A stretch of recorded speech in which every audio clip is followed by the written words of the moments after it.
Salut à tous, allez aujourd'hui on se retrouve pour une nouvelle émission, un point tous les mois, donc sur mes précommandes du mois, parce que malheureusement maintenant il y en a plusieurs, avant j'en faisais je sais pas moi 2-3 par an, il y a peut-être 5-6 ans maintenant, il y en a une par mois voire deux, enfin c'est un peu chiant du coup, ça coûte de l'argent.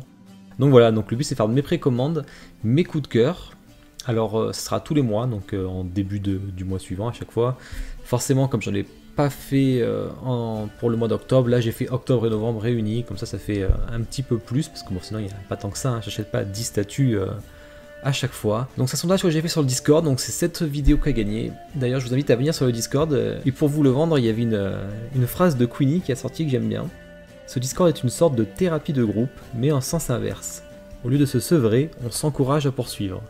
En tout cas j'ai trouvé ça très drôle, c'est vrai qu'on est un peu tous dans la même galère sur le Discord, on est plus de 140 dessus à toujours craquer, on craque en continu, enfin c'est même fatigant, mais bon, voilà, c'est comme ça.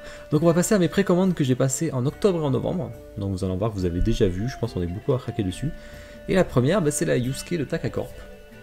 Donc Takacorp, un studio français, donc j'ai déjà la Yei qui est en précommande, qui va arriver normalement en Q1 2021, et forcément je vais faire les 4 de, enfin peut-être pas les 4, peut-être pas Kuwabara, hein, je vais prendre Kurama pour Yu Hakusho. Donc là c'est Yusuke, donc du 1/6, 30 cm, 26-41 de profondeur. Donc on a deux rayguns, donc on voit qu'ils ont, au début on avait que la photo de droite, ils ont écouté les fans, donc on a eu l'autre photo à côté avec un raygun un peu plus conséquent. C'est plutôt sympa, ça tient avec une tige en fer, c'est vraiment bien. En tout cas une pose bien dynamique, et 400 exemplaires pour 399 €, franchement c'est vraiment intéressant. Yu Hakusho c'est une licence bon, vraiment de cœur, hein, pour moi c'est un vieux manga, vous ne devez pas connaître mais je vous conseille vraiment de lire, hein, c'est l'ancêtre de Hunter x Hunter, c'est vraiment super. Ça pose les bases de pas mal de shonen d'ailleurs. Donc voilà, donc vraiment une belle pièce que j'ai hâte de voir, j'ai pas encore de Takacorp, en même temps il n'y en a qu'une qui est sortie pour l'instant. Et je vous ferai l'unboxing de la Yei et forcément de la Yusuke quand elle arrivera, bon Q1 2022 j'ai quand même un peu le temps. Ensuite qu'est-ce qu'on a? La fameuse Grimmjow de Oniri. Alors ça a été un peu la surprise parce que bon, vous savez, j'ai quand même pas mal de licences, hein. Je fais du JV, enfin du jeu vidéo, du film, du manga, mais je voulais pas faire Bleach pour pas m'éparpiller. Et putain, il y a vraiment la classe dans Bleach, hein, malheureusement. Donc là, Oniri a lancé une nouvelle gamme, donc un peu plus centrée, plus simple, pour avoir des prix plus attractifs. Ils ont dit qu'ils allaient faire tous les arancars et tous les capitaines. Donc, malheureusement, je vais tous les vouloir, je pense, ils sont vraiment stylés. Alors c'est pas le gros coup de cœur, celle-ci, mais j'ai confiance sur la qualité. Donc du coup, et sur le fait aussi qu'ils vont faire tous les capitaines et tous les arancars, donc ça, une suite de gamme qui est vraiment intéressante, qui prend pas trop de place surtout. Donc bon, normalement ils vont en faire plusieurs par an, donc j'espère au moins un arankar, un capitaine. Donc c'est du 1/6, 38 cm de hauteur, il fait 24 de profondeur ou 40 selon si vous mettez le sabre vers l'avant. Q4 2021, 800 exemplaires, 459 €. Donc plutôt un bon prix, surtout que, alors ce qui est sympa aussi, contrairement à la Tsume, c'est que le trou de arankar qu'il a sur, enfin de holo qu'il a sur lui, c'est un vrai, donc c'est pas un stickers ou de la peinture. Il y aura vraiment un vrai trou dans la résine, ça c'est vraiment sympa. L'effet de sable a l'air plutôt bien fait, donc dans le Wekomundo. Qu'est-ce qu'on a d'autre? Alors j'aime bien sa forme libérée, ça c'est un peu dommage. J'aimerais bien avoir les deux, alors peut-être qu'ils font les deux, je sais pas. Par contre le défaut pour moi c'est malheureusement, bon après je les comprends, ils le font pas tous, hein. C'est le sabre qui est en PVC, c'est pas du métal, ça c'est dommage. Alors ça aurait rajouté du prix à la statue, mais moi j'étais prêt à mettre 499 € s'il le fallait pour avoir un sabre en métal, c'est beaucoup plus sympa même dans le temps ou même dans la présentation de la statue. Alors pour l'instant il n'y a que Figurama qui le fait, c'est pas encore très courant le métal. J'espère qu'on y viendra parce que c'est vraiment très intéressant plutôt que le PVC, surtout sur les armes en tout cas. Parce qu'en résine, bon c'est beaucoup trop fragile, hein, c'est beaucoup trop mince. Donc voilà, une deuxième précommande d'un studio français, donc deux précos quand même. Ensuite qu'est-ce qu'on a? Alors là c'est du custom, du Hunter x Hunter. Hunter x Hunter c'est un peu compliqué parce que c'est vraiment tout récent en officiel chez les studios. Il n'y avait encore pas grand chose. Donc un Kaito qui est un personnage quand même très secondaire, même s'il est vraiment excellent, il va pas y en avoir avant, alors il n'y en aura peut-être jamais, ou il y en aura peut-être mais alors dans un bon moment. Donc du coup, bon au pire je ferai le switch à ce moment là quoi, mais... Donc du coup j'ai pris celui-là, moi il est en deux tailles, j'ai pris le 1/6 parce que j'ai pas mal de Hunter x Hunter qui sont 1/6, sachant que Oniri fait du 1/6, Figurama fait du 1/6, Espada fait du 1/6, je crois qu'ils font tous du 1/6, de toute façon Tatsumaki fait du 1/6, je le recommanderais pas. Donc du coup je l'ai pris 1/6, je trouve le sculpte vraiment très beau, c'est ce qu'il fallait sur Kaito, c'est vraiment ce qu'on voulait. Une pose simple, un regard badass, si je vous mets le regard, une faux, qui je pense sera malheureusement en PVC. C'est You Studio qui fait ça, j'ai pas une grosse confiance en eux, on n'a pas la qualité malheureusement d'un studio pour le coup là.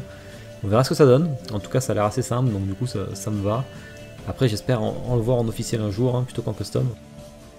Et la dernière précommande, bah, ça va être chez Xionart, hein, vous savez, bah, vous avez vu mes unboxings peut-être de Darth Nihilus et Darth Revan.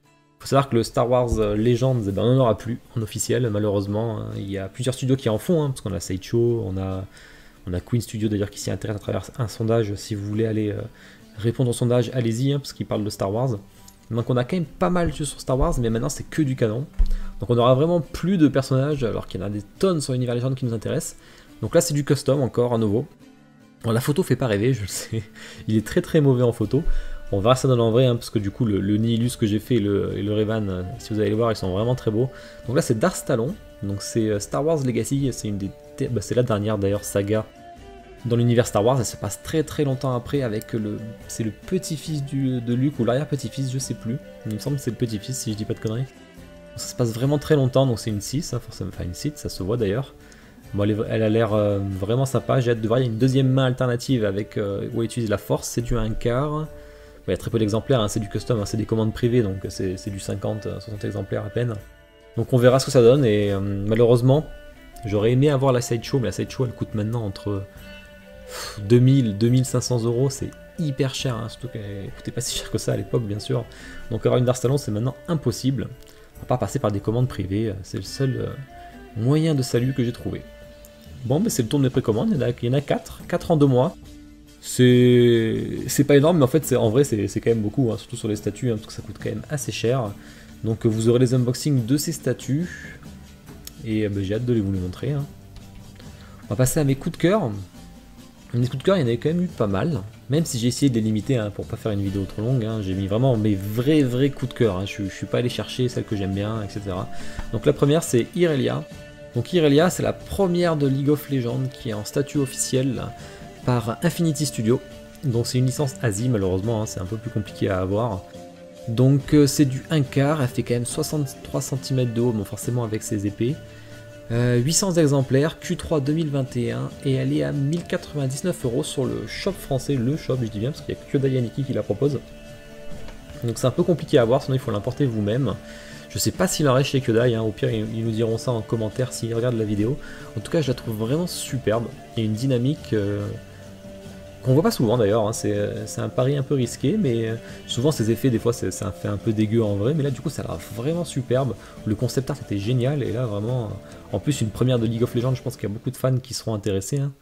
Après moi je peux pas en dire plus sur le personnage que ça, parce que je ne connais pas League of Legends, enfin je connais League of Legends, mais j'y ai jamais joué, donc je pourrais pas vous dire, mais je trouve vraiment ça vraiment très beau. Alors je sais que c'est pas un des personnages principaux, mais moi ça me dérange pas, enfin en même temps j'y joue pas, mais vraiment elle est belle. Hein. Ensuite, bah tiens, attendez, avant j'ai d'autres photos que j'avais mises, vraiment celle-là de vue de haut qui est vraiment, derrière il y a une sacrée dynamique sur les cheveux, ça a l'air de rendre vraiment bien, ça a l'air de la résine d'ailleurs, parce que bon peut-être à part les petites mèches qui partent toutes seules, ce sera peut-être du PVC, on verra ça. Voilà, ensuite c'est Thanos, alors Thanos de Queen Studio qui a fait un carton. Elle est vraiment magnifique. Donc c'est du 1/4, donc Queen Studio. Donc ça si vous voulez la chercher, il faut aller chez Derive Store qui ont l'exclu en Europe. 72 cm de haut, forcément il y a l'épée à côté.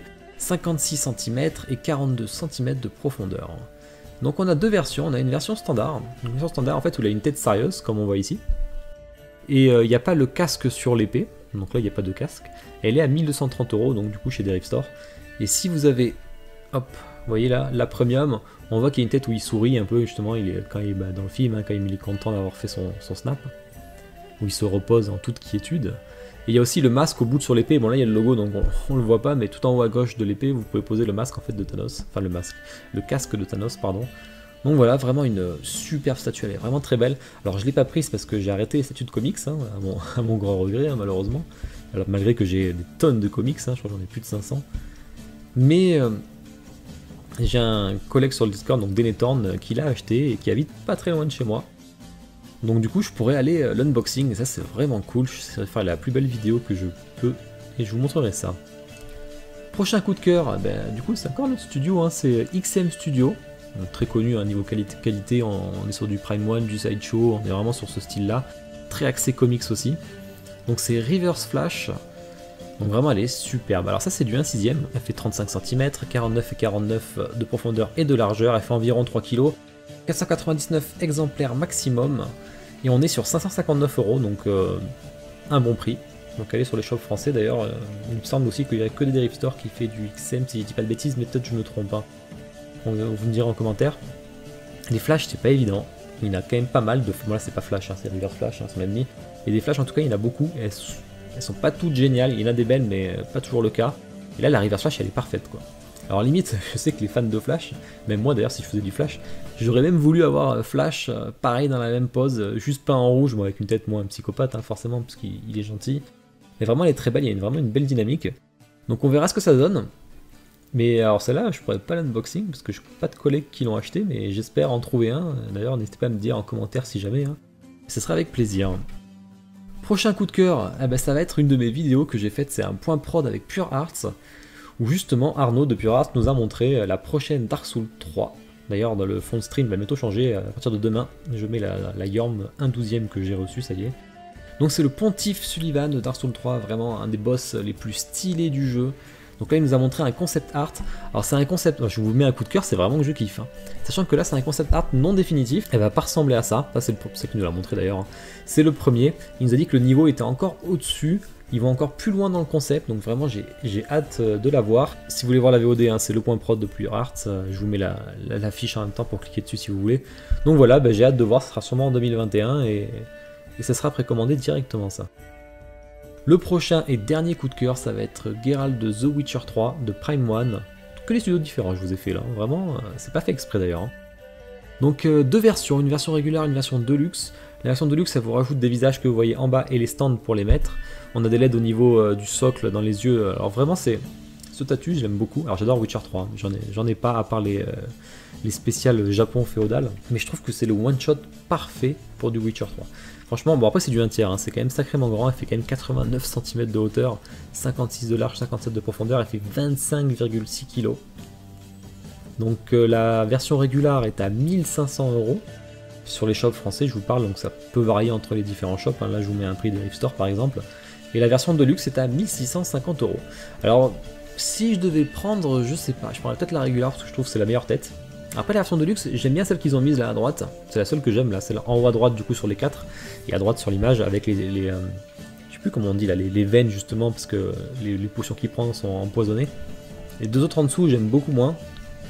Donc, vraiment elle est superbe, avec les 3 têtes qui tient comme ça là, c'est vraiment un beau one shot. Le seul problème c'est que si jamais ils annoncent demain sur le live Prime One, que je vais faire en live d'ailleurs dimanche à 21 h, je vais pas me spoil, hein, je vais le regarder avec vous, donc dimanche si vous voulez venir en direct. Les VOD sera là lundi. J'ai un peu peur qu'ils annoncent une Triss et une Yennefer. Et si c'est une tenue alternative, ça va être dur de résister. Et ça se trouve, je prendrai les 3. Bon, après, c'est quand même un sacré coup, donc on verra. Ben voilà, j'ai fait le tour de mes coups de cœur, de mes précommandes. Si le concept vous a plu, je trouve ça pas mal, ça permet de voir un peu ce que j'ai acheté aussi. Donc n'hésitez pas à me dire en commentaire. Dites-moi aussi, vous, ce que vous avez précommandé. Ou quels sont vos coups de cœur, sans m'en mettre peut-être 50. Hein. Et dites-moi vos précommandes, ça m'intéresserait. Peut-être que je ferai un petit... peut-être un petit graphique Excel pour faire un petit débrief sur une de mes vidéos d'ActuFix peut-être. Donc vraiment n'hésitez pas. Bon, je vous mets pas les liens dans la description des statuts malheureusement parce que je n'ai pas encore de partenaire, mais le jour où j'ai un partenaire je mettrai les descriptions dans la vidéo, ça pourrait être très sympa d'ailleurs, ça ferait super pro. Donc voilà, j'espère que ça vous a plu, dites-moi ça, mettez un like, abonnez-vous si ce n'est pas déjà fait, et je vous dis à dimanche pour le live ou à une prochaine vidéo sur YouTube. Allez, bonne soirée ou bonne journée.